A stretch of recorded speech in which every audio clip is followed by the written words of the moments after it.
بسم اللہ الرحمن الرحیم۔ السلام علیکم۔ کہانی ہب آفیشیل میں خوش آمدید۔ آج پھر دوستوں میں آپ کے لیے ایک بہت ہی اچھی اور سچی کہانی لے کر آئی ہوں۔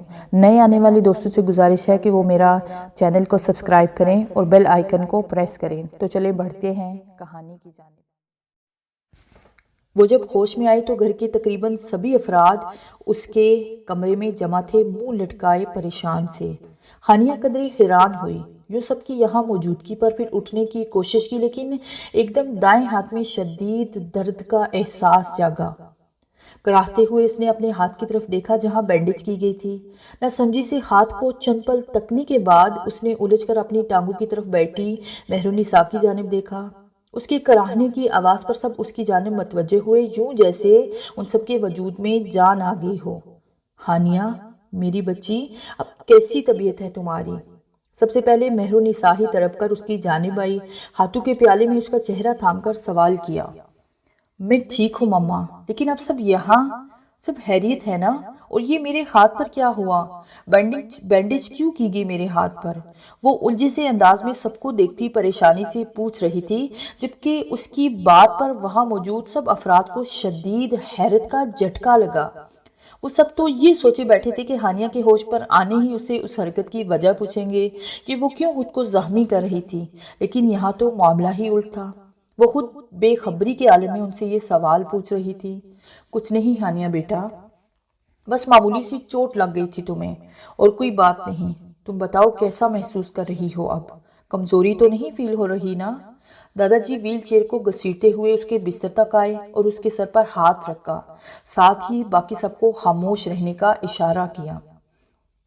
میں ٹھیک ہوں دادا جی، وہ کمزوری محسوس کر رہی تھی لیکن انہیں بتا کر پریشان کرنا مناسب نہ سمجھا۔ البتہ یہ بات وہ ابھی تک سمجھ نہیں پا رہی تھی کہ اگر اسے چوٹ لگی بھی تھی ہاتھ پر تو اسے کیوں یاد نہیں یہ بات، اور پھر اتنی معمولی سی چوٹ پر یوں سب گھر والوں کے چہروں پر 12 کیوں بجے تھے آخر؟ یقیناً کچھ تو تھا جو اس سے چھپایا جا رہا تھا۔ رضا تم شفیق کے ساتھ جاؤ، شادی کے جو انتظامات رہتے ہیں وہ سب دیکھو۔ ہانیہ اب ٹھیک ہے، اسے آرام کی ضرورت ہے بس۔ بشرا تم بھی جاؤ، مہمانوں کو دیکھ لو ذرا۔ مہرنسا تم سوپ بنا کر لاؤ ہانیہ کے لیے۔ چلو چلو شاباش، سب اپنے اپنے کام کرو، وقت بہت کم ہے۔ نکاح تو سادگی سے کر دیا لیکن رخصتی بہت دھوم دھام سے کرنی ہے ہمیں، کوئی کمی نہیں رہنی چاہیے ہمارے بچوں کی شادی میں۔ دادا جی نے اپنے لہجے کو حشاش بشاش بنانے کی کوشش کرتے ہوئے سب کو ان کے کاموں کے لیے بھیج دیا۔ کمرے میں صرف حسن، محسن اور دادا جی رہ گئے تھے۔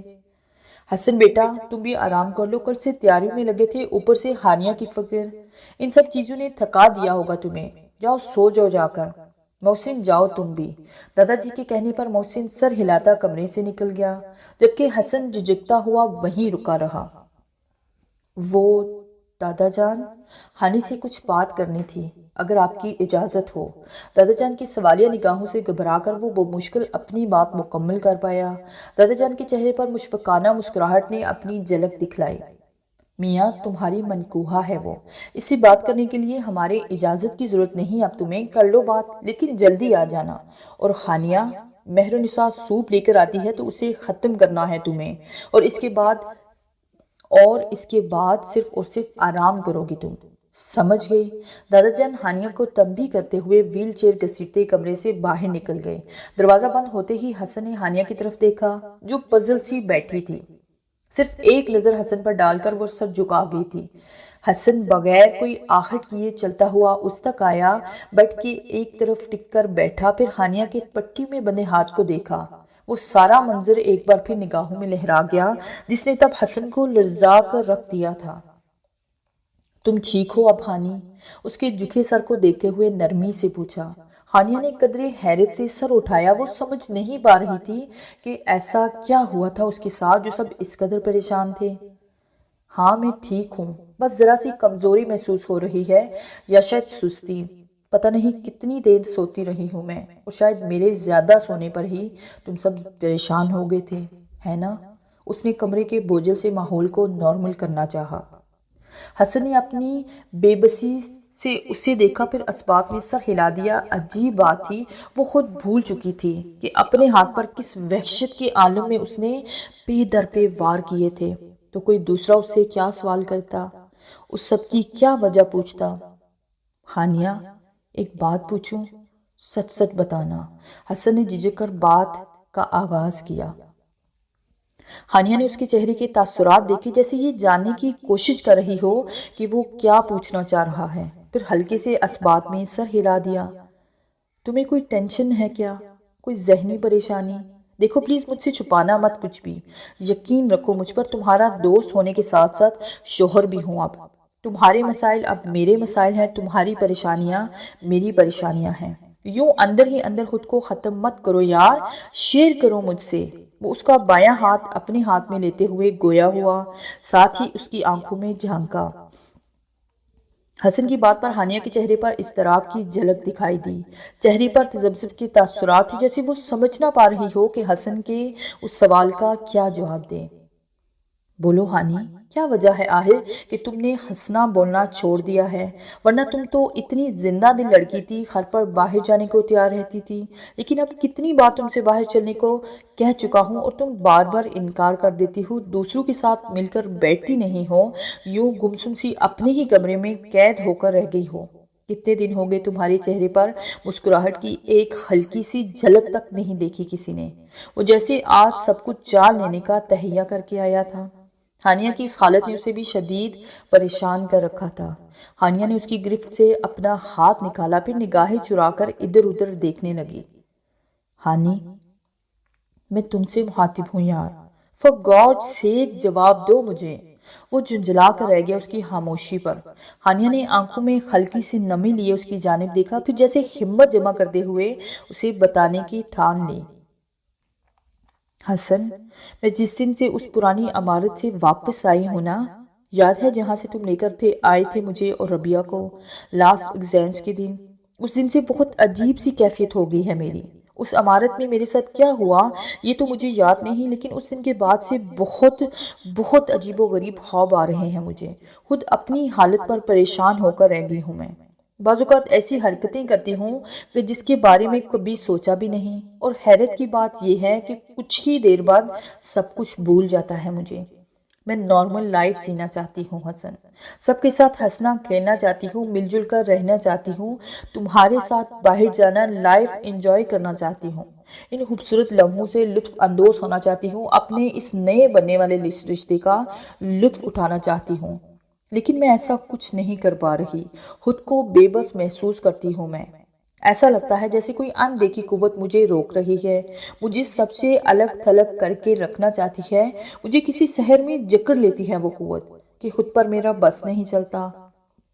میں جانتی ہوں سب بہت پریشان ہے میرے لیے، لیکن میں کیا کروں، مجھے کچھ سمجھ نہیں آتی۔ تمہیں پتہ ہے بہت عجیب اور خوفناک خواب آتے ہیں مجھے رات کو، یوں لگتا ہے جیسے میرا دم گھٹ رہا ہو، لیکن میں چاہ کر بھی چلا نہیں پاتی۔ پتہ نہیں یہ خواب ہوتا ہے یا حقیقت، لیکن ایسا کئی بار ہو چکا ہے میرے ساتھ، اور وہ خواب جاگنے کے بعد صرف چند لمحے یاد رہتے ہیں، اس کے بعد لاکھ کوشش کر لوں یاد کرنے کی، اپنی یادداشت ٹولنے کی، لیکن اس خواب سے متعلق کوئی بھی بات ذہن میں نہیں آتی۔ میں بہت ڈر جاتی ہوں حسن کہ کہیں تم لوگ یہ سب جانے کے بعد مجھے پاگل نہ سمجھنے لگ جاؤ، کہیں مجھ سے کنارہ نہ کر لو، بس اسی لیے کچھ نہیں بتاتی کسی کو۔ وہ جیسے خود پر جبر کیے آج اسے اپنے دل کی باتیں بتلا رہی تھی، جس نے حسن کی پریشانی کو اور بڑھا دیا تھا۔ بہت دیر تک وہ پرسوچ انداز میں اسے دیکھتا رہا۔ ہانیہ سر جھکائے چہرے پر پھسلتے آنسو صاف کر رہی تھی۔ کچھ دیر بعد حسن گہری سانس لیتا سیدھا ہوا۔ تم ٹینشن مت لو، سب ٹھیک ہو جائے گا، یہ سب تمہارا وہم بھی تو ہو سکتا ہے، یہ ڈائجسٹ ناولز کی کہانیوں کو تم نے سر پر سوار کر رکھا تھا، اب کوئی تو نتیجہ نکلنا تھا نا ان کا۔ بہرحال تم بے فکر ہو جاؤ، ان سب باتوں کو، ہر ڈر اور خوف کو ذہن سے نکال دو، ہماری آنے والی زندگی کے حوالے سے خوبصورت خواب دیکھو، باہر نکلو، شادی کی شاپنگ کرو، تمہارا دھیان بڑھ جائے گا تو حالت بھی بہتر ہو جائے گی۔ رات میں سوتے وقت قرآن پاک کی تلاوت کر کے سویا کرو، سورۃ ناس اور آیت الکرسی پڑھا کرو، برے خوابوں سے چھٹکارا ملے گا۔ اور ہاں، فی الحال اپنی اس حالت کا ذکر کسی اور سے مت کرنا، میری اماں تمہاری حالت دیکھ کر پہلے ہی ہمارے اس رشتے کے حوالے سے تذبذب کا شکار ہیں، تم جانتی تو ہو نا انہیں۔ یہ نہ ہو شادی پر کوئی نیا مسئلہ ہی کرا کر دیں۔ شادی کے بعد میں خود تمہیں کسی اچھے سے ڈاکٹر کے پاس لے جاؤں گا، تم بالکل ٹھیک ہو جاؤ گی۔ میری محبت میں تمہیں ٹھیک ہونا ہی پڑے گا ہانی۔ وہ لہجے میں گہرے جذبات لیے اسے تسلی دینے کی کوشش کر رہا تھا۔ ہانیہ شکر گزار نگاہوں سے اسے دیکھا، ورنہ وہ اسی ڈر سے اب تک خاموش تھی کہ کہیں حسن اسے چھوڑنے کا فیصلہ نہ کر لے۔ چند لمحے سرکنے کے بعد حسن نے اپنے کوٹ کی جیب سے کچھ برآمد کیا۔ چھوٹی سی ڈبیا تھی وہ۔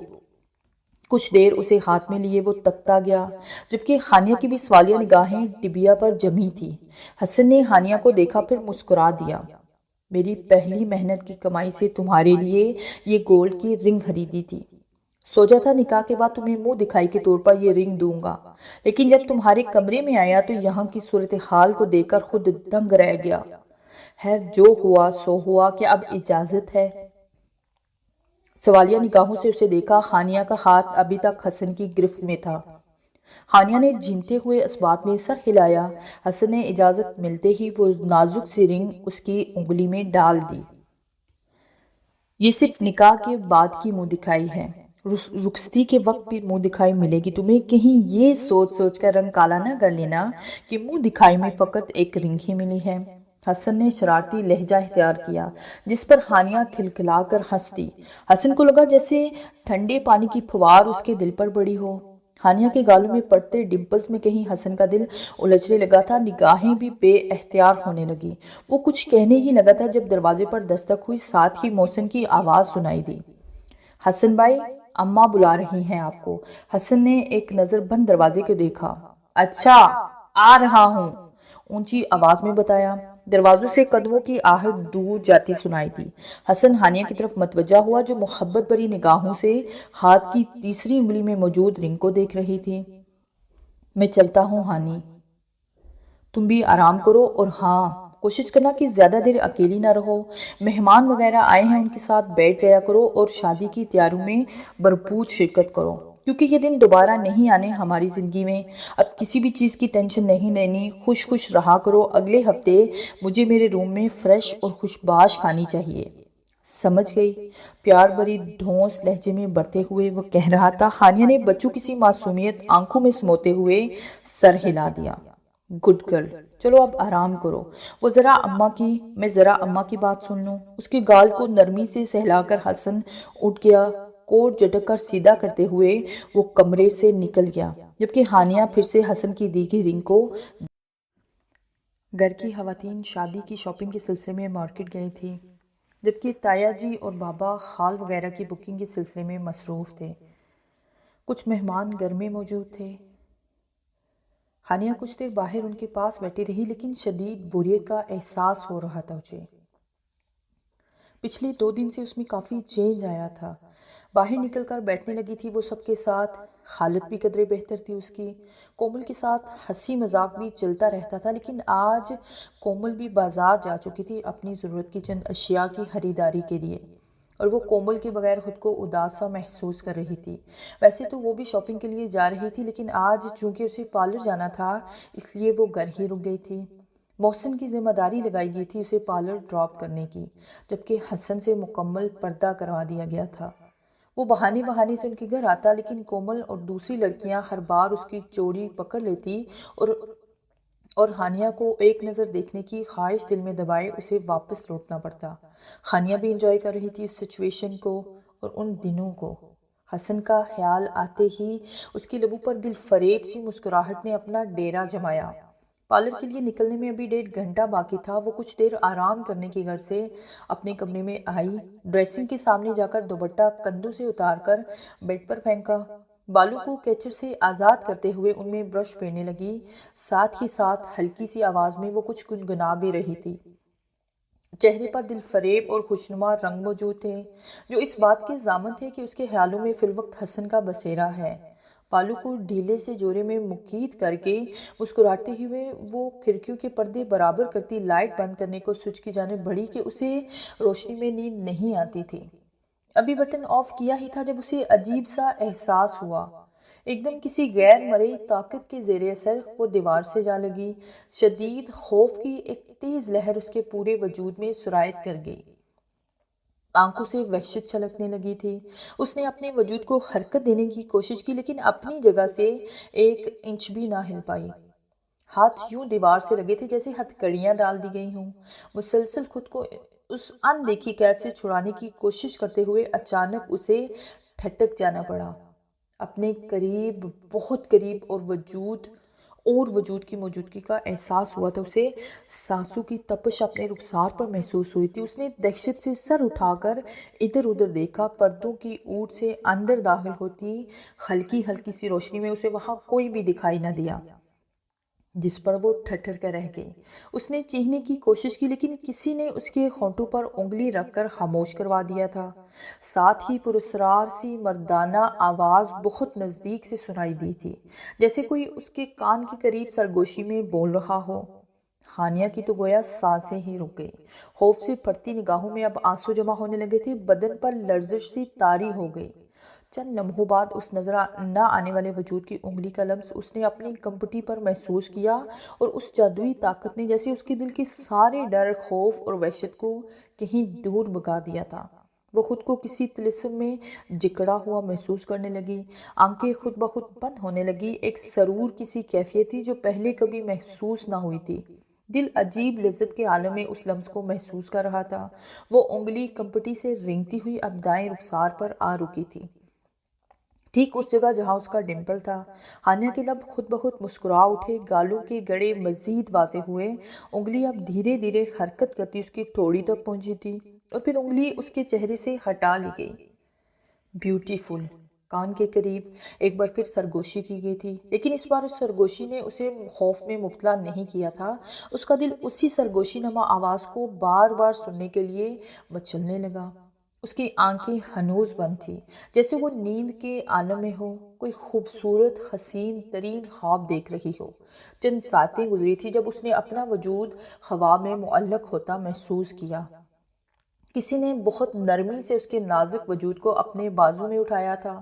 وہ ان بازو کی گرفت اپنے وجود کے گرد محسوس کر سکتی تھی۔ وہ جو بھی تھا اس لیے بیڈ کی جانب بڑھ گیا۔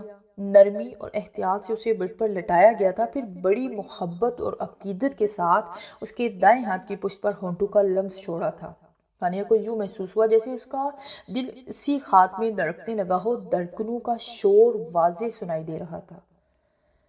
چند پل مزید گزرے تھے جب وہ ایک جھٹکے سے اٹھ بیٹھی۔ گہرے گہرے سانس بھرتے ہوئے اس نے اپنی گردن کو چھوا تو احساس ہوا کہ پورا وجود پسینے سے بھیگا ہوا تھا، جبکہ سردیوں کا موسم تھا۔ ایسے موسم میں اتنا پسینہ، ایک دم بے تحاشا خوف نے اسے کپکپانے پر مجبور کر دیا۔ کچھ دیر پہلے کے سارے مناظر یاد کر کے اس کی ریڑھ کی ہڈی میں سنسنی کی ایک لہر سی دوڑ گئی۔